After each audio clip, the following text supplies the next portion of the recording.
Hello friends, ಎಲ್ಲರಿಗೂ ನಮಸ್ಕಾರ. ಮಮತಾ ದಿನಚರಿಗೆ ಸ್ವಾಗತ. ಇವತ್ತಿನ ವಿಡಿಯೋನ ಶುರು ಮಾಡ್ತಾ ಇದ್ದೀನಿ ಫ್ರೆಂಡ್ಸ್. ನಾನು ಮೊನ್ನೆದೇ ಕಂಟಿನ್ಯೂಟಿ ವಿಡಿಯೋ ನಾನು ಇವಾಗ ಶೇರ್ ಮಾಡ್ತಾ ಇದ್ದೀನಿ. ವಿಡಿಯೋ ಇಷ್ಟರೇ ಪ್ಲೀಸ್ ಒಂದು ಲೈಕ್ ಮಾಡಿ, ಶೇರ್ ಮಾಡಿ. ನಮ್ಮ ಚಾನಲ್ನ ಹೊಸದಾಗಿ ನೋಡೋರು ಪ್ಲೀಸ್ ಸಬ್ಸ್ಕ್ರೈಬ್ ಮಾಡ್ಕೊಂಡು ನೋಡಿ. ಹಾಗೆ ಪಕ್ಕದ ಬೆಲ್ಲೈಕನ್ನ ಸಹ ಪ್ರೆಸ್ ಮಾಡಿ. ನನ್ನ ಪ್ರತಿಯೊಂದು ವಿಡಿಯೋ ನೋಟಿಫಿಕೇಷನ್ ನಿಮಗೆ ಸಿಗ್ತಾ ಇರುತ್ತೆ. ಬೆಳಗ್ಗೆನೇ ಇವತ್ತು ಮೊನ್ನೆಲ್ಲ ರೆಡಿ ಮಾಡಿ ತೋರಿಸಿದೆ ನೈಟ್ವರೆಗೂ. ನೆಕ್ಸ್ಟ್ ಡೇ ಮಾರ್ನಿಂಗ್ ಇದು ಪೂಜೆ ಎಲ್ಲ ಸ್ನಾನ ಪೂಜೆ ಎಲ್ಲ ಮುಗಿಸಿದಾಗಿದೆ. ಎಲ್ಲ ಮುಗಿಸ್ಕೊಂಡು ಮನೆ ದೇವರಿಗೆ ಮುಂಚೆ ಪೂಜೆ ಮಾಡಬೇಕು. ಎಲ್ಲೇ ಬೇರೆ ದೇವಸ್ಥಾನಕ್ಕೆ ಹೋಗೋಕ್ಕೆ ಮುಂಚೆ ಮನೆ ದೇವರಿಗೆ ಪೂಜೆ ಮಾಡಿಕೊಂಡು ಇಲ್ಲಿ ಮಸಾಲೆ ಎಲ್ಲ ರೆಡಿ ಮಾಡ್ಕೋತಾ ಇದ್ವಿ. ನೋಡ್ಬೋದು ಪಾತ್ರೆ ಎಲ್ಲ ಮೂಟೆ ಕಟ್ಬಿಟ್ಟಿದ್ವಿ. ಎತ್ಕೊಂಡೋಗೆಲ್ಲ ಕಾರಲ್ಲಿ ಇಟ್ಕೊಂಡು ಎತ್ಕೊಂಡು ಹೋಗುವಂಥದ್ದು. ಇಲ್ಲಿ ಏನೇನು ನಾವು ಐಟಮ್ಸ್ ಮಾಡಬೇಕು ಅಂದ್ಕೊಂಡಿದ್ವಿ ಆ ಐಟಮ್ಗೆಲ್ಲ ಇಲ್ಲಿ ಮಸಾಲೆ ರೆಡಿ ಮಾಡ್ಕೊತಾ ಇದ್ವಿ. ಸಾರು ಆಗಿರ್ಬೋದು, ಫ್ರೈ ಆಗಿರ್ಬೋದು, ಬಿರಿಯಾನಿ ಆಗಿರ್ಬೋದು, ಏನೇನು ಮಾಡಬೇಕು ಅದಕ್ಕೆಲ್ಲ ನಾವಿಲ್ಲಿ ಮಸಾಲೆ ರೆಡಿ ಮಾಡ್ಕೊಂಬಿಡ್ತೀವಿ. ಅಲ್ಲೋದ್ಮೇಲೆ ಕರೆಂಟ್ ಇರೋದಿಲ್ಲ, ಅದು ಪ್ರಾಬ್ಲಮ್ ಆಗುತ್ತೆ. ಕೆಲವೊಂದು ಸರಿ ಶಿಫ್ಟ್ ವೈಸ್ ಕರೆಂಟ್ ಇರುತ್ತೆ ಅವ್ರಿಗೆ, ಮಧ್ಯಾಹ್ನದವರೆಗೂ ಕರೆಂಟ್ ಇರೋಲ್ಲ, ಇಲ್ಲ ಬೆಳಗ್ಗೆ ಕರೆಂಟ್ ಇರೋಲ್ಲ. ಆ ರೀತಿ ಇರೋದ್ರಿಂದ ನಾವು ಮನೆ ರೆಡಿ ಮಾಡ್ಕೊಂಡು ಹೋಗ್ಬಿಟ್ರೆ ಸ್ವಲ್ಪ ಆರಾಮ ಅಂತ ಅನಿಸುತ್ತೆ. ಮತ್ತು ಅಲ್ಲಿ ಹೋಗ್ಬಿಟ್ಟು ಕರೆಂಟ್ ಇಲ್ಲ, ಅದಿಲ್ಲ, ಇದೆ ಓದಾಡೋಕ್ಕಾಗೋದಿಲ್ಲ. ಯಾಕಂದರೆ ಅಷ್ಟು ಟೈಮ್ ಇರೋದಿಲ್ಲ ನಮಗೆ. ಹೋದ್ಮೇಲೆ ಬೇಗ ಬೇಗ ಪೂಜೆ, ಬೇಗ ಬೇಗ ಅಡುಗೆ ಎಲ್ಲ ಹಿಂದೆಯಿಂದನೇ ಮಾಡಬೇಕಾಗುತ್ತೆ. ಮತ್ತು ಟೈಮ್ ವೇಸ್ಟ್ ಮಾಡಿಬಿಟ್ರೆ ಮತ್ತು ಅಡುಗೆ ಎಲ್ಲ ಟೈಮ್ಗೆ ಆಗೋದಿಲ್ಲ. ಆ ಕಾರಣಕ್ಕೋಸ್ಕರ ಮಸಾಲ ರೆಡಿ ಮಾಡ್ತಾಯಿದ್ವಿ. ಮಸಾಲೆ ರುಬ್ಕೊಂಬಿಟ್ಟು ಸ್ವಲ್ಪ ಹೊತ್ತು ಬಾಕ್ಸ್ಗೆ ಹಾಕಿ ಬಿಟ್ಬಿಟ್ಟಿದ್ವಿ, ಅಂದರೆ ತಣ್ಣಗಾಗಲಿ ಅಂತ. ಮಸಾಲೆ ಎಲ್ಲ ರೆಡಿಯಾಗಿ ತಣ್ಣಗಾಗೋ ಅಷ್ಟರಲ್ಲಿ ನಾವೆಲ್ಲ ರೆಡಿಯಾಗಿ ಬಂದುಬಿಡ್ತೀವಿ. ಮಸಾಲೆ ರುಬ್ಬಿಟ್ಟು ನಾವು ರೆಡಿಯಾಗಿ ಬರೋ ಅಷ್ಟರಲ್ಲಿ ಮಸಾಲೆನೂ ಸಹ ತಣ್ಣಗಾಗಿರುತ್ತೆ. ಯಾಕಂದರೆ ಬಿಸಿ ಬಿಸಿ ಮಸಾಲೆ ರುಬ್ಬಿದ ತಕ್ಷಣ ನಾವು ಬಾಕ್ಸ್ದು ಮುಚ್ಚಳ ಹಾಕ್ಬಿಟ್ರೆ ಕೆಟ್ಟೋಗೋ ಸಾಧ್ಯತೆ ತುಂಬ ಇರುತ್ತೆ. ಆದ್ದರಿಂದ ಬಾಕ್ಸ್ ಮುಚ್ಚಲೆಲ್ಲ ನಾವೇನು ಮುಚ್ಚಲಿಲ್ಲ. ಮತ್ತು ಲಾಸ್ಟಲ್ಲಿ ಹೋಗುವಾಗ ಬಾಕ್ಸ್ ಮುಚ್ಚಳ ಹಾಕ್ಕೊಂಡು ಹೋಗೋಣ ಅಂದ್ಬಿಟ್ಟು ಎಲ್ಲ ರೆಡಿ ಮಾಡಿ ಬಾಕ್ಸ್ಗೆ ಹಾಕಿದ್ವಿ. ಇವಾಗ ನೋಡ್ಬೋದು ಎಲ್ಲ ರೆಡಿ ಆಗಿದ್ವಿ. ನಮ್ಮಿಬ್ಬರದ್ದು ರೆಡಿ ಆಗೋ ಅಷ್ಟರಲ್ಲಿ ಎಲ್ಲ ರೆಡಿಯಾಗಿ ಬಂದು ಸ್ನಾನಗಳು ಮಾಡ್ಕೊಂಡು ಫ್ರೆಶ್ ಅಪ್ ಆಗಿಬಿಟ್ಟು, ಈ ಬಿಸಿಲು ಬೇರೆ ಅಲ್ವಾ, ರಾತ್ರಿ ಮಲಗೋಬ್ರೆ ಲೇಟ್ ಆಗುತ್ತೆ, ಎಲ್ಲ ಎದ್ದೇಳಿಲ್ಲ. ಆದರೂ ಸ್ವಲ್ಪ ಬಲವಂತ ಮಾಡಿ ಎಬ್ಬರಿಸಿದ್ರು. ಬೇಗ ಬೇಗ ಎಲ್ಲ ರೆಡಿ ಆಗಿಬಿಟ್ಟು ಬಂದ್ರಿ. ಇವಾಗ 8:30 ಆಗಿದೆ ನಾವು ಮನೆ ಬಿಡೋ ಅಷ್ಟರಲ್ಲಿ. ಅಲ್ಲಿಂದ ಇವಾಗ ದೇವಸ್ಥಾನ ಹತ್ರ ಬಂದು ಸೇರ್ಕೊಂಡಿದ್ದೀವಿ. ಇಲ್ಲಿ ಬರೋ ಅಷ್ಟರಲ್ಲಿ ನಾವು 10 ಆಗೋಗಿತ್ತು. ಅಂದರೆ 1.5 ಅವರಿಂದ 2 ಅವರ್ಸ್ ನಮ್ಗೆ ಟೈಮ್ ಬೇಕೇ ಬೇಕಾಗುತ್ತೆ. ಸೆಂಟ್ರಲ್ ಹೂವು ಬೇರೆ ತೊಗೊಬೇಕಾಗಿತ್ತು. ಹೂವು ಎಲ್ಲ ತೊಗೊಂಡು ಇಲ್ಲಿ ಬಂದು ಸೇರ್ಕೊಳ್ಳೋ ಅಷ್ಟರಲ್ಲಿ ನಾವು 10:30 ಆಗೋಗಿತ್ತು. ಹೂವು ಮಾತ್ರ ಇಲ್ಲಿ ಸಿಗೋದಿಲ್ಲ, ಬೇರೆ ಐಟಮ್ಸ್ ಎಲ್ಲ ಸಿಗುತ್ತೆ, ಹೂವಿನ ಹಾರ ಸಿಗೋಲ್ಲ. ಅದರಿಂದ ಹೂವಿನ ಹಾರ ತೊಗೊಂಡು ಬರೋ ಅಷ್ಟರಲ್ಲಿ ನಾವಿಲ್ಲಿ 10:30 ಆಗೋಗಿತ್ತು. ಇವಾಗೆಲ್ಲ ರೂಮ್ ತೊಗೊಂಡಿದ್ವಿ.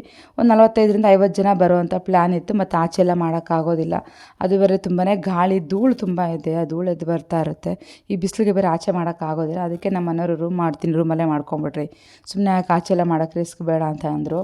ಅದಕ್ಕೆ ಸರಿ ಆಯಿತು ಹಾಗೆ ಮಾಡಿರಿ ಅಂತ ಹೇಳಿದ್ವಿ. ಇವಾಗ ಬಂದು ರೂಮ್ ಸಹ ರೂಮ್ ತೊಗೊಂಡು ಎಲ್ಲ ಐಟಮ್ಸ್ ತಂದಿರೋಂಥ ಐಟಮ್ಸ್ ಎಲ್ಲ ಶಿಫ್ಟ್ ಮಾಡ್ಕೊಂಬಿಟ್ವಿ ರೂಮ್ಗೆ. ಇಲ್ಲಿ ನೋಡ್ತಾ ಇದ್ದೀರಲ್ವ, ಈ ಕಡೆ ಎಲ್ಲ ಪೂರ್ತಿ ಇವೆಲ್ಲರೂ ಬಂದ್ಬಿಟ್ಟು ರೂಮ್ಗಳೇ. ಎಲ್ಲರೂ ಬಂದು ಎಲ್ಲ ರೂಮ್ ಮಾಡ್ಕೊಂಡಿದ್ದಾರೆ ಆಲ್ರೆಡಿ. ನಮಗಿದ್ದು ಒಂದೇ ಲಾಸ್ಟ್ ರೂಮು, ಜಸ್ಟ್ ಮಿಸ್ ಆಯ್ತು ನಮ್ಮದು. ಒಂದು 2 ನಿಮಿಷ ನಾವು ಲೇಟ್ ಆಗಿದ್ದು, ನಮಗೆ ರೂಮ್ ಖಂಡಿತ ಇರಲಿಲ್ಲ. ನಾವು ಹೋಗಿ ಸೇರ್ಕೊಂಡಿದ ತಕ್ಷಣ ಮತ್ತೆ ಬಂದು ಯಾರೋ ಕೇಳ್ತಾರೆ ರೂಮ್ ಇದೆಯಾ ಅಂತ. ಇಲ್ಲ ಅಂತ ರಿಟರ್ನ್ ಕಳಿಸ್ಬಿಟ್ರು. ನಮಗೇನಾದ್ರು ಆ ಥರ ಆಗಿದ್ರೆ ತುಂಬಾ ಕಷ್ಟ ಆಗೋದು. ಯಾಕಂದರೆ ತುಂಬ ಜನ ಜಾಸ್ತಿ ಇದ್ವಿ. ಮತ್ತು ಬಡಿಸೋದಕ್ಕಾಗಲಿ ಅಡುಗೆ ಮಾಡೋದಕ್ಕಾಗಲಿ ಆಚೆಗಡೆ ಮಾಡೋಕ್ಕಾಗಲ್ಲ. ತುಂಬಾ ಒಂಥರ ಬಿಸಿಲು ತುಂಬಾ ಇದೆ. ಅದರಲ್ಲೇ ಈ ಮಳೆ ಬೀಳದೆ ಧೂಳೆಲ್ಲ ಎದ್ದೇಳುತ್ತೆ ಗಾಳಿ ಬಂದರೆ. ಆ ಧೂಳಲ್ಲಿ ಮಾಡೋಕ್ಕಂತೂ ಖಂಡಿತ ಆಗ್ತಾ ಇರಲಿಲ್ಲ. ರೂಮ್ ಮಾಡಿದಂತೂ ತುಂಬಾ ಒಳ್ಳೆ ಕೆಲಸ ಆಯಿತು ನಮಗೆ. ಅದಾದಮೇಲೆ ತಂದಿದ್ದನ್ನೆಲ್ಲ ತೆಗೆದು ಆಚೆ ಇಕ್ಕೋತಾ ಇದ್ದೀವಿ ಇಲ್ಲಿ. ಯಾಕಂದರೆ ಏನು ತಂದಿದ್ದೀವಿ ಏನಿಲ್ಲ ಎಲ್ಲ ಒಂದ್ಸರಿ ತೆಗೆದು ಚೆಕ್ ಮಾಡ್ಕೊಂಬಿಟ್ರೆ ಮತ್ತೆ ಈಸಿಯಾಗಿರುತ್ತೆ. ಬಂದ ತಕ್ಷಣ ಹಂಗೆ ಅಡುಗೆ ಮಾಡ್ಕೊಂಬೋದು. ಎಲ್ಲ ತೆಗೆದು ಇಕ್ಕೊಂಬಿಟ್ಟು ಮತ್ತು ಇವಾಗೆಲ್ಲ ಪಾತ್ರೆ ತೊಗೊಬೇಕಾಗಿತ್ತು. ಅಂದರೆ ರೂಮ್ ಮಾಡಾಗಿತ್ತು. ಒಂದು ಚಿಕ್ಕ ಪಾತ್ರೆ ನಾನು ತಂದಿದ್ದೆ ಆಲ್ರೆಡಿ. ದೊಡ್ಡ ಪಾತ್ರೆ ತೊಗೊಬೇಕು ಅಂತ ಹೇಳಿದ್ನಲ್ವ, ದೊಡ್ಡ ಪಾತ್ರೆ ತೊಗೊಳ್ಳೋಣ ಅಂತ ಹೋಗ್ತಾಯಿದ್ವಿ. ರೆಂಟಿಗೆ ತೊಗೊಳ್ಳೋಣ ಅಂದ್ಬಿಟ್ಟು. ಅದು ಸಹ ಇಲ್ಲೇ ಪಕ್ಕದಲ್ಲೇ ಸಿಗುತ್ತೆ, ರೆಂಟಿಗೆ ಸಿಗುವಂಥ ಪಾತ್ರೆ, ಸ್ಟವ್ ಇರ್ಬೋದು. ನನ್ನ ಸ್ಟವ್ ಎತ್ಕೊಂಡು ಹೋಗಿಲ್ಲ, ಅಲ್ಲೇ ತೊಗೊಳ್ಳೋಣ ಅಂತ ಹೇಳಿದ್ರು. ಯಾಕಂದರೆ ಎಲ್ಲ ತೊಗೊಂಡು ಲಗೇಜಲ್ಲಿ ಜನ ಹೋಗೋಕ್ಕೆ ನಾವು ಯಾರೂ ಆಗೋದಿಲ್ಲ, ಬರೀ ಲಗೇಜು ತುಂಬೋಗ್ಬಿಡುತ್ತೆ. ಅದಕ್ಕೋಸ್ಕರ ಲಗೇಜ್ ಜಾಸ್ತಿ ಆಗುತ್ತೆ ಅನ್ನೋ ರೀಸನ್ಗೆ ನಾವು ಸ್ಟವ್ವು ದೊಡ್ಡ ಪಾತ್ರೆ ಬೇಡ, ಅದನ್ನಲ್ಲೇ ತೊಗೊಳ್ಳೋಣ ಅಂತ ಹೋಗಿದ್ವಿ. ಇಲ್ಲಿ ಬಂದುಬಿಟ್ಟು ಏನೇನು ಸ್ಟವ್ ಬೇಕಾಗಿತ್ತು, ಪಾತ್ರೆಗಳು ಬೇಕಾಗಿತ್ತು, ಕೆಲವೊಂದು ಐಟಮ್ಸ್ ಏನು ಬೇಕಾಗಿತ್ತು ಅದನ್ನೆಲ್ಲ ಇಲ್ಲಿ ತೊಗೊತಾ ಇದ್ದೀವಿ. ನಾವು ಎಷ್ಟೆಷ್ಟು ಕೆ ಜಿ ಮಾಡ್ತೀವಿ, ಎಷ್ಟೆಷ್ಟು ಕ್ವಾಂಟಿಟಿ ಹಾಕ್ತೀವಿ ಅನ್ನೋದ್ರ ಮೇಲೆ ಡಿಪೆಂಡ್ ಆಗಿರುತ್ತೆ. ಅದನ್ನೆಲ್ಲ ಇಲ್ಲಿ ನಾವು ಹೇಳಿದ್ರೆ ಅವ್ರು ಕೊಡ್ತಾರೆ. ಅಂದರೆ ಇಷ್ಟು ಕೆ ಜಿ ಮಾಡೋಕ್ಕೆ ಅಂದರೆ ಆ ಥರ ಪಾತ್ರೆನ ಅವರೇ ಕೊಡ್ತಾರೆ. ಅದನ್ನೆಲ್ಲ ತಂದು ಇಕ್ತೀವಿ.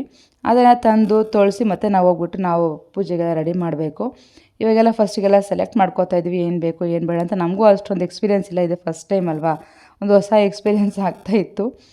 ಓಕೆ, ಒಂದು ಫಸ್ಟ್ ಟೈಮ್ ಸ್ವಲ್ಪ ಗಡಿಬಿಡಿ ಅಂತ ಅನಿಸುತ್ತೆ. ಮತ್ತು ನೆಕ್ಸ್ಟ್ ಟೈಮ್ ಬಂದಾಗ ನಮಗೂ ರೂಢಿ ಆಗಿಬಿಡುತ್ತೆ. ಯಾವಾಗಲೂ ಮನೇಲಾದರೆ ನಾವು ಆರಾಮಾಗಿ ಮಾಡ್ಕೊಂಬಿಡ್ತೀವಿ, ಏನು ಅನಿಸೋದಿಲ್ಲ. ಬಟ್ ಆಚೆ ಹೋಗಿ ಮಾಡಬೇಕಂದ್ರೆ ಸ್ವಲ್ಪ ಟೆನ್ಷನ್ ಆಗಿರುತ್ತೆ. ಸ್ವಲ್ಪ ಏನು ಮರ್ತೋಗಿದ್ದೀವೋ ಏನು ಮಾಡ್ತೀವೋ ಅನ್ನೋ ಸ್ವಲ್ಪ ಭಯ ಇರುತ್ತೆ. ಇವಾಗ ಒಂದು ನಮ್ಗೆ ಐಡಿಯಾ ಬಂದಿದೆ ಯಾವ ರೀತಿ ಏನು ಮಾಡಬೇಕು ಅನ್ನೋದು. ಓಕೆ, ಈ ಸರಿ ನೆಕ್ಸ್ಟ್ ಟೈಮ್ ಹೋದಾಗ ತುಂಬ ಅಲರ್ಟಾಗಿರ್ತೀವಿ. ಪಾತ್ರೆ ಎಲ್ಲ ತೊಗೊಂಡಿದ್ದಾಯಿತು. ತೊಗೊಂಡೆಲ್ಲ ತೊಳೆಯೋಕೆ ಕೊಟ್ಬಿಟ್ಟು ಬಂದ್ವಿ. ಅಲ್ಲಿ ಕೆಲಸ ಮಾಡೋರು ಸಹ ಇರ್ತಾರೆ, ಅವರೇ ತೊಳ್ಕೊಡ್ತೀವಿ ಅಂತ ಹೇಳಿದ್ರು. ಸರಿ ತೊಳ್ಕೊಡ್ರಿ ಅಂದ್ಬಿಟ್ಟು ಪಾತ್ರೆ ಅವ್ರು ಕೊಟ್ಬಿಟ್ಟು ಅವ್ರು ತೊಳೆದಿಕ್ಕೋ ಅಷ್ಟರಲ್ಲಿ ಇಲ್ಲಿ ನಾವು ತಳಿಗೆ ಮಾಡಬೇಕು. ಮೇಯ್ನಾಗಿ ಮುನೇಶ್ವರನ ನಾವು ತಳಿಗೆ ಅನ್ನನೇ ನಾವು ಪ್ರಸಾದವಾಗಿ ಇಕ್ಕೋದ್ರಿಂದ ಇಲ್ಲಿ ತಳಿಗೆ ಮಾಡೋಕ್ಕೆ ಹೋಗ್ತಾಯಿದ್ವಿ. ಆ ತಳಿಗೆ ಅಂದರೆ ಸ್ವಲ್ಪ ಬರೀ ಅನ್ನ ಅಷ್ಟೇ, ಅದೇನೇನಿಲ್ಲ, ಬರೀ ಅನ್ನ ಮಾಡುವಂಥದ್ದು. ಬರೀ ಅನ್ನ ಮಾಡಿಬಿಟ್ಟು ಇಕ್ತೀವಿ. ಕೆಲವೊಬ್ಬರು ನಾನ್ ವೆಜ್ ಇಕ್ತಾರೆ, ಕೆಲವೊಬ್ಬೊಬ್ಬರು ಮನೇಲಿ ಒಂದೊಂದು ಥರ ಪದ್ಧತಿ ಇರುತ್ತೆ. ನಮ್ಮ ಅತ್ತೆಯವರು ಯಾವಾಗ್ಲೂ ನಮಗೆ ಬರೀ ಅನ್ನ ಮಾಡುವಂಥದ್ದೇ ಪದ್ಧತಿ ಮಾಡೋದು. ನಾವು ಬರೀ ಅನ್ನ ಮಾಡಿ ಇಕ್ತೀವಿ. ಅನ್ನ ಮಾಡಿ ಇಕ್ಬಿಟ್ಟು ಅದಾದಮೇಲೆ ನಾವು ಅದಕ್ಕೇ ಕೈಗೊಜ್ಜು ಮಾಡಿಕೊಂಡು ತಿನ್ನುವಂಥದ್ದು ನಮ್ಮ ಅತ್ತೆ ರೂಢಿ ಮಾಡಿರುವಂಥದ್ದು. ಮತ್ತು ಮನೆಗೆ ಹೋದ್ಮೇಲೆ ನಾನ್ ವೆಜ್ ಎಲ್ಲ ಮಾಡ್ಕೊಂಡು ತಿಂತಾಯಿದ್ವಿ. ಈ ವರ್ಷ ಇಲ್ಲೇ ಮಾಡೋಣ ಅಂತ ಅಂದ್ಬಿಟ್ಟು ಇಲ್ಲೇ ಮಾಡ್ತಾಯಿದ್ದೀವಿ ಅಷ್ಟೇ. ಇಲ್ಲಿ ತಳಿಗೆಗೆಲ್ಲ ರೆಡಿ ಮಾಡ್ತಾಯಿದ್ವಿ. ತಳಿಗೆ ರೆಡಿ ಮಾಡಿಬಿಟ್ಟು ತೊಗೊಂಡೋಗಿ ಮುನೇಶ್ವರನ ಹತ್ರ ಇಕ್ಬಿಟ್ಟು ಬರ್ತೀವಿ. ಏಕೆಂದರೆ ಅಲ್ಲೆಲ್ಲ ತಳಿಗೆ ಇಕ್ಕೋರೆಲ್ಲ ಮುನೇಶ್ವರ ಹತ್ರ ಇಕ್ತಾರೆ. ಅಲ್ಲಿ ಇಕ್ಬಿಟ್ಟು ನಾವು ಮತ್ತೆ 7 ಜನ ಅಕ್ಕ ತಂಗಿರು ಇರ್ತಾರಲ್ವ ಅವ್ರ ಹತ್ರ ಹೋಗಬೇಕು ಪೂಜೆಗೆ ಫಸ್ಟಿಗೆ. ಅಲ್ಲಿ ಮುಗಿಸ್ಕೊಂಡು ಮತ್ತೆ ಮುನೇಶ್ವರ ಹತ್ರ ಪೂಜೆಗೆ ಬರಬೇಕಾಗುತ್ತೆ. ಫಸ್ಟ್ ಅವ್ರಿಗೆ ಪೂಜೆ ಮಾಡಿ ಮತ್ತೆ ಇವರಿಗೆ ಮಾಡಬೇಕು ಅಂತ ಹೇಳ್ತಾರೆ. ಅಂದರೆ ಅವ್ರು ಬಂದ್ಬಿಟ್ಟು ಅಕ್ಕ ತಂಗಿರಿಗೆ ಏನೋ ಪಚ್ಚೆ ಇಕ್ಕೋದು ಅಂತ, ಪೂಜೆ ಅಂತ ಅನ್ನಲ್ಲ ಅವ್ರು ಆ ಕಡೆ ಎಲ್ಲ, ನಾವೆಲ್ಲ ಪಚ್ಚೆ ಇಕ್ಕೋದು ಅಂತ ಹೇಳ್ತೀವಿ. ಪಚ್ಚೆ ಐಟಮ್ ಕೊಡ್ತಾರೆ ಅಲ್ಲಿ ಹೋಗಿ ಕೇಳಿದ್ರೆ ದೇವಸ್ಥಾನ ಹತ್ರ ಸುತ್ತಮುತ್ತ. ತುಂಬಾ ಇಂಪ್ರೂವ್ ಆಗಿಬಿಟ್ಟಿದೆ. ಮುಂಚೆ ಎಲ್ಲ ಇಷ್ಟೊಂದು ಇಂಪ್ರೂವ್ಮೆಂಟ್ ಇರಲಿಲ್ಲ ಇಲ್ಲಿ ದೇವಸ್ಥಾನ. ಇವಾಗ ತುಂಬ ಇಂಪ್ರೂವ್ ಆಗಿದೆ. ಆವಾಗ ಫಸ್ಟಿಗೆ 1-2 ಪೂಜೆ ಅಂಗಡಿ ಇದ್ದಿದ್ದೆ ಹೆಚ್ಚಾಗ್ಬಿಟ್ಟಿತ್ತು. ಇವಾಗ ಮ್ಯಾಕ್ಸಿಮಮ್ ಪೂಜೆ ಅಂಗಡಿಗಳೆಲ್ಲ ಇದ್ದಾವೆ. ಏನು ಬೇಕೋ ಅದು ಬೇಸಿಕ್ ಆಗಂತೂ ಗ್ಯಾರಂಟಿ ಸಿಕ್ಕೇ ಸಿಗುತ್ತೆ. ಫಸ್ಟಿಗೆ ಕಂಪೇರ್ ಮಾಡಿದ್ರೆ ಫಸ್ಟಿಗೆ ನಾವು ಹೋಗೋವಾಗೆಲ್ಲ ಏನೂ ಇರಲಿಲ್ಲ, 1-2 ಅಂಗಡಿ ಇರ್ತಾಯಿತ್ತು. ಅಲ್ಲಿ ಸಿಕ್ಕಿದ್ರೆ ಸಿಗ್ತಾಯಿತ್ತಿಲ್ಲ ಅಂದರೆ ಇಲ್ಲ. ಪೂಜೆ ಸಾಮಾನು ಅಷ್ಟೇ ಫಸ್ಟಿಂದ ನಮ್ಮ ಅತ್ತೆ ತೊಗೊತಾಯಿದ್ರು. ಅವ್ರಿಗೆ ಗೊತ್ತಿರೋವಂಥ ಪರಿಚಯಸ್ಥರಿದ್ದು ಫ್ರೆಂಡ್ ಅಂತಲೇ ಹೇಳ್ಬೋದು. ಯಾವಾಗಲೂ ಆಯಮ್ಮ ಹತ್ರನೇ ತೊಗೊಳ್ಳೋದು. ಈ ವರ್ಷನ ಅವ್ರ ಹತ್ರನೇ ತೊಗೊಳ್ಳೋಣ ಅಂತ ಹೋಗಿ ಅವ್ರ ಹತ್ರನೇ ತೊಗೊಂಡ್ವಿ. ಯಾಕಂದ್ರೆ ಆವಾಗಿಂದ ಅವ್ರು ಬಂದಿರೋದ್ರಿಂದ ನಮ್ಗೆ ಅದೇ ಒಂದು ರೂಢಿ ಆಗಿಬಿಟ್ಟಿದೆ ಅಷ್ಟೇ. ಅವ್ರ ಹತ್ರನೇ ತೊಗೊಳ್ಳೋಣ ಅಂತ ಎಲ್ಲ ಫಸ್ಟಿಗೆ ಪಚ್ಚೆ ಐಟಮ್ ಇಸ್ಕೊತೀವಿ ಅಕ್ಕ ತಂಗಿರಿಗೆ ಅಂತ. ಮತ್ತು ನಾವು ಪೂಜೆ ಐಟಮ್ ತೊಗೊತೀವಿ. ಇಲ್ಲಿ ರೈಟ್ ಸೈಡಲ್ಲಿ ರೂಮ್ ಕಾಣ್ತಾ ಇದೆಯಲ್ವ, ಈ ರೂಮಲ್ಲಿ ಬಂದುಬಿಟ್ಟು ಹುಷಾರಿಲ್ದಿರೋವಂಥವರೆಲ್ಲ ಇರ್ತಾರೆ ಫ್ರೆಂಡ್ಸ್. ಅಂದರೆ ಇವಾಗ ಹೆಲ್ತ್ ಪ್ರಾಬ್ಲಮ್ ಇರೋಲ್ಲ, ಕೆಲವು ಹರಕೆ ಹೊತ್ಕೊಂಡಿರ್ತಾರೆ. ಇಲ್ಲಿ ಬಂದಿರ್ತೀವಿ, ದೇವ್ರ ಸೇವೆ ಮಾಡ್ತೀವಿ ಅಂತ ಅಂಥವ್ರೆಲ್ಲ ಈ ರೂಮಲ್ಲಿ ಇರ್ತಾರೆ. ತುಂಬ ಜನನೇ ಇರ್ತಾರೆ ಒಳಗಡೆ. ಅವ್ರಿಗೆ ಅಂತಲೇ ಆ ರೂಮ್ ಮಾಡಿರೋವಂಥದ್ದು. ತುಂಬ ಜನ ಅಲ್ಲಿದ್ದು ಎಲ್ಲ ಹುಷಾರಾದ್ಮೇಲೆ ಮತ್ತೆ ವಾಪಸ್ ಮನೆಗೆ ಹೋಗಿರೋವಂಥವ್ರು ಇದ್ದಾರೆ. ನಮ್ಮ ಕಡೆ ಎಲ್ಲ ತುಂಬಾ ಆ ದೇವ್ರನ್ನ ಮುನೇಶ್ವರನ ತುಂಬಾ ನಂಬ್ತೀರಿ. ಈ ಮುನೇಶ್ವರನ ಪ್ರತಿಯೊಬ್ಬರು ಸಹ ಆ ಸರೌಂಡಿಂಗಲ್ಲಿ ವರ್ಷಕ್ಕೊಂದು ಬಾರಿ ಆದರೂ ಬಂದು ಪೂಜೆ ಮಾಡಿಕೊಂಡು ಹೋಗುವಂಥದ್ದು ಪದ್ಧತಿ. ಎಲ್ಲರೂ ಮ್ಯಾಕ್ಸಿಮಮ್ ಬಂದು ಪೂಜೆ ಮಾಡ್ಕೊಂಡು ಹೋಗೇ ಹೋಗ್ತಾರೆ. ಆ ಸುತ್ತಮುತ್ತ ಅವರು ಮತ್ತು ಏನಾದರೂ ಹರಕೆ ಇರ್ಬೋದು, ಏನಾದರೂ ಬೇಡಿಕೆಗಳಿರ್ಬೋದು, ಪ್ರತಿಯೊಂದಕ್ಕೂ ಬಂದು ಹರಕೆ ಹೊತ್ಕೋತಾರೆ, ಬೇಡಿಕೆ ಮಾಡ್ಕೊತಾರೆ, ಮತ್ತೆ ಬಂದು ಹರಕೆ ತೀರಿಸ್ಕೊಂಡು ಹೋಗುವಂಥವ್ರು ಇದ್ದಾರೆ. ಇಲ್ಲಿ ಮೇಯ್ನಾಗಿ ಮಂಗಳವಾರ, ಶುಕ್ರವಾರ ಮತ್ತು ಅಮಾವಾಸ್ಯೆಗೆ ತುಂಬಾ ಜನ ಜಾಸ್ತಿ ಇರ್ತಾರೆ. ನಾವು ಹೋಗಿರೋದು ಸಂಡೇ, ಅಷ್ಟೊಂದು ಇದಿಲ್ಲ. ಯಾಕಂದರೆ ಇಲ್ಲಿ ಈ ಅಪ್ಪನಿಗೆ ಬಂದು ಮೇಯ್ನು ಶುಕ್ರವಾರ, ಮಂಗಳವಾರ ಮತ್ತು ಅಮಾವಾಸ್ಯೆ ದಿನ ತುಂಬ, ಅಂದರೆ ಅಮಾವಾಸ್ಯೆ ತುಂಬಾ ಮುಖ್ಯ. ಅಮಾವಾಸ್ಯೆ ದಿನ ನಾವೆಲ್ಲ ಹೋಗೋಕ್ಕಾಗೋದಿಲ್ಲ. ಯಾಕಂದ್ರೆ ನಾವೆಲ್ಲ ಸೇರಿ ಹೋಗ್ಬೇಕು ಅನ್ನೋ ಸ್ವಲ್ಪ ಕಷ್ಟ ಅನಿಸುತ್ತೆ. ಎಲ್ಲರಿಗೂ ಸೆಟ್ ಮಾಡ್ಕೊಂಡು ಹೋಗ್ಬೇಕಲ್ಲ, ಇಷ್ಟೊಂದು ಜನ ಹೋಗ್ಬೇಕಾದ್ರೆ. ಅದಕ್ಕೋಸ್ಕರ ನಾವು ಭಾನುವಾರ ಹೋಗುವಂಥದ್ದು ನಮ್ಮ ರೂಢಿ. ಅದಕ್ಕೋಸ್ಕರ ನಾವು ಭಾನುವಾರ ಟೈಮಿಗೆ ಹೋಗಿ ಮಾಡ್ಕೊತೀವಿ. ಇವತ್ತಿನ ದಿನ ಸಂಡೇನೇ ಹೋಗಿದ್ದೀವಿ.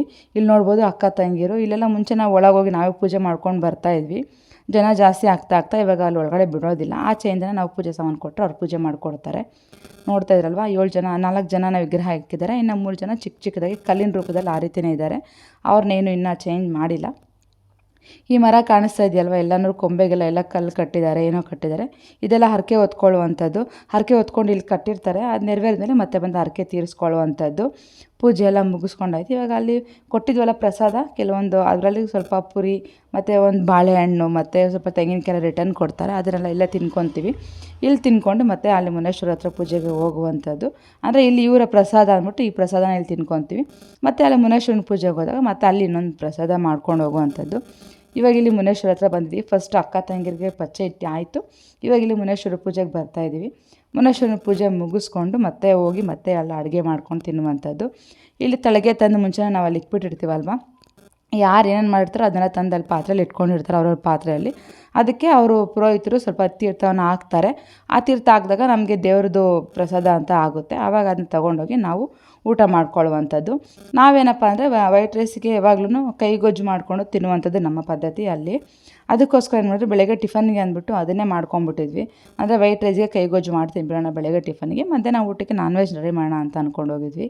ಇದು ನೋಡ್ಬೋದು ಮುನೇಶ್ವರ. ಇವರೇ ಇಲ್ಲಿನ ಮುನೇಶ್ವರ ದೇವರು. ಈ ಸಿಮೆಂಟ್ ಕಾಣಿಸ್ತಾ ಇದೆಯಲ್ಲ, ಅದ್ರ ಮೇಲೆ ಒಂದು ಹುತ್ತ ಇದೆ. ನನಗೆ ಫುಲ್ ಕ್ಯಾಪ್ಚರ್ ಮಾಡೋಕ್ಕಾಗಿಲ್ಲ, ಅದಕ್ಕೋಸ್ಕರ ಫುಲ್ ಏನು ಕ್ಯಾಪ್ಚರ್ ಮಾಡಿಲ್ಲ ನಾವು. ಇಲ್ಲಿ ಪೂಜೆ ಮಾಡಿಸ್ಕೋತಾ ಇದ್ದೀವಿ. ಇಲ್ಲೆಲ್ಲ ಪೂಜೆ ಮಾಡಿಸ್ಕೊಂಡು ಇಲ್ಲಿ ಸಹ ಪ್ರಸಾದ ಕೊಡ್ತಾರೆ. ಅಂದರೆ ನಾವು ತೊಗೊಂಡೋಗಿ ಇಲ್ಲಿ ಸಹ ಪುರಿ ಕೊಟ್ಟಿರ್ತಾರೆ, ಬಾಳೆಹಣ್ಣು ತೆಂಗಿನಕಾಯಿ ಕೊಟ್ಟಿರ್ತಾರೆ. ಅದನ್ನು ಸ್ವಲ್ಪ ಸ್ವಲ್ಪ ಉಳಿಸ್ಬಿಟ್ಟು ವಾಪಸ್ ಕೊಡ್ತಾರೆ. ಅದನ್ನ ತಿನ್ಕೊಂಡು ಮತ್ತು ನಾವು ಹೋಗಿ ನಾವು ತಳಗೆಗೆ ಏನು ರೆಡಿ ಮಾಡಿರ್ತೀವೋ ಅದನ್ನ ತಿನ್ನುವಂಥದ್ದು. ಒಬ್ಬೊಬ್ರು ಒಂದೊಂದು ರೀತಿ, ನಾನು ಮುಂಚೆನೇ ಹೇಳ್ದಂಗೆ ಕೆಲವರು ನಾನ್ ವೆಜ್ ಇಕ್ತಾರೆ, ಕೆಲವು ವೆಜ್ಜು. ನಾವು ವೇಟ್ ರೈಸ್ ಮಾಡಿಕ್ಕಿರುವಂಥದ್ದು. ಇಲ್ಲಿ ನೋಡ್ಬೋದು ಇವಾಗ ಮಹಾಮಂಗಳಾರತಿ ಆಗ್ತಾಯಿದೆ ಮುನೇಶ್ವರಂದು. ಮಹಾಮಂಗಳಾರತಿ ಮುಗಿಸ್ಕೊಂಡು ನಾವು ಮತ್ತೆ ಹೊರಡ್ತೀವಿ. ಹೋಗ್ಬಿಟ್ಟು ಅಲ್ಲಿ ಇನ್ನು ತಳಗೆ ಕೊಟ್ಟಿರ್ತಾರಲ್ಲ ಅದಕ್ಕೆ ತೀರ್ಥ ಹಾಕ್ಸ್ಕೊಂಡು ಹೋಗ್ತೀವಿ. ತೀರ್ಥ ಹಾಕ್ಕೊಡ್ತಾರೆ ಅವರೇನೆ ತಳಗೆಗೆ. ಹಾಕ್ಸ್ಕೊಂಡು ಎತ್ಕೊಂಡೋಗಿ ಎಲ್ಲ ಕೈಗೊಜ್ಜು ಮಾಡಿ ತಿಂದು ಟಿಫನೆಲ್ಲ ಒಂದು ರೌಂಡ್ ತಿನ್ಕೊಂಡು ಮತ್ತು ಅಡುಗೆಗೆ ರೆಡಿ ಮಾಡಿದ್ವಿ. ನಾನು ಭವ್ಯ ಬೇಯಿಸ್ತಾ ಇದ್ವಿ, ಮತ್ತು ಇದ್ದವರೆಲ್ಲ ಹೆಂಗಸರೆಲ್ಲ ಇದ್ದರು ತುಂಬ ಜನನೇ. ಅವರೆಲ್ಲ ಕಟ್ ಮಾಡೋದೆಲ್ಲ ಏನಾಯಿತು ಚಿಕ್ಕ ಪುಟ್ಟ ಕೆಲಸ ಎಲ್ಲ ಮಾಡಿಕೊಟ್ರು. ಅದೆಲ್ಲ ವೀಡಿಯೋ ಕ್ಯಾಪ್ಚರ್ ಮಾಡೋಕ್ಕಾಗಲಿಲ್ಲ. ಎಷ್ಟು ಮಾತ್ರ ಆಗಿದೆಯೋ ಅಷ್ಟು ಮಾತ್ರ ವೀಡಿಯೋ ಕ್ಯಾಪ್ಚರ್ ಮಾಡಿರುವಂಥದ್ದು. ಅವೆಲ್ಲ ರೆಡಿ ಮಾಡಿಕೊಟ್ರು. ನಾವೆಲ್ಲ ಮುಗ್ದಿತ್ತು ಬೇಯಿಸುವಂಥದ್ದು. ಇನ್ನು ಲಾಸ್ಟ್ ಫೈನಲ್ ಆಗಿತ್ತು. ನೆಕ್ಸ್ಟ್ ಊಟಗಳಿಗೆ ರೆಡಿ ಮಾಡಬೇಕಾಗಿತ್ತು. ಅದಕ್ಕೋಸ್ಕರ ಎಲ್ಲ ಕ್ಲೀನ್ ಮಾಡ್ಕೊತಾ ಇದ್ದಾರೆ. ಅಡುಗೆಗೆ ರೆಡಿ ನಾವು ಅಡುಗೆಗಳು ಮಾಡ್ತಾಯಿದ್ವಿ, ಬಡ್ಸೋಕ್ಕೆಲ್ಲ ರೆಡಿ ಮಾಡ್ಕೊತಾಯಿದ್ರು. ಅದಕ್ಕೆ ಎಲ್ಲ ಕೂತ್ಕೊಂಡಿದ್ದಾರೆ ಅಷ್ಟೇ. ಅಲ್ಲಿ ಎಲ್ಲ ಹೆಲ್ಪ್ ಮಾಡಿ ಪಾಪ ಅವರು ಸ್ವಲ್ಪ ರೆಸ್ಟ್ ಮಾಡ್ತಾಯಿದ್ದಾರೆ. ಈ ಬಿಸಿಗೆ ಬೇರೆ ತುಂಬಾ ಟಯರ್ಡ್ ಆಗಿಬಿಟ್ಟಿದ್ರು ಎಲ್ಲರೂ. ಎಲ್ಲ ಟಯರ್ಡ್ ಆಗಿಬಿಟ್ಟಿದ್ರು. ಅದಕ್ಕೋಸ್ಕರ ನಾವು ಅಡುಗೆ ರೆಡಿ ಮಾಡ್ತಾಯಿದ್ರು. ಅಡುಗೆ ಎಲ್ಲ ರೆಡಿ ಆಗಿತ್ತು. ಮತ್ತು ಇಲ್ಲಿ ನಾನು ಕಬಾಬ್ ಮಾಡ್ತಾಯಿದ್ದೀನಿ. ಮತ್ತು ಕಬಾಬ್ ಮಾಡಬೇಕಾದ್ರೆ ಒಳಗಡೆ ಎಲ್ಲ ಬಡಿಸೋರಿಗೆಲ್ಲ ರೆಡಿ ಮಾಡ್ಕೊತಾಯಿದ್ರು ಬಡಿಸೋರು. ಇನ್ನು ಇಷ್ಟೊತ್ತಿಗೆಲ್ಲ ಟೈಮ್ ಆಗಿತ್ತು, ಒಂದು 3 o'clock ಏನಾಗಿತ್ತು ಎಲ್ಲ ಮುಗಿಯೋಷ್ಟರಲ್ಲಿ. ಫ್ರೆಂಡ್ಸ್, ವಿಡಿಯೋ ನಿಮಗೆಲ್ಲ ಇಷ್ಟ ಆಗಿದೆ ಅಂತ ಅಂದ್ಕೊತೀನಿ. ಇಷ್ಟ ಆಗಿದೆ ಪ್ಲೀಸ್ ಒಂದು ಲೈಕ್ ಮಾಡಿ, ಶೇರ್ ಮಾಡಿ. ನಮ್ಮ ಚಾನಲ್ ಯಾರು ಹೊಸದಾಗಿ ನೋಡ್ತೀರೋ ಪ್ಲೀಸ್ ಸಬ್ಸ್ಕ್ರೈಬ್ ಮಾಡ್ಕೊಂಡು ಹಾಗೆ ಪಕ್ಕದ ಬೆಲ್ ಐಕಾನ್ ಸಹ ಪ್ರೆಸ್ ಮಾಡಿ. ನನ್ನ ಪ್ರತಿಯೊಂದು ವಿಡಿಯೋ ನೋಟಿಫಿಕೇಷನ್ ನಿಮ್ಗೆ ಸಿಗ್ತಾ ಇರುತ್ತೆ. Thank you so much for watching. Take care. Bye.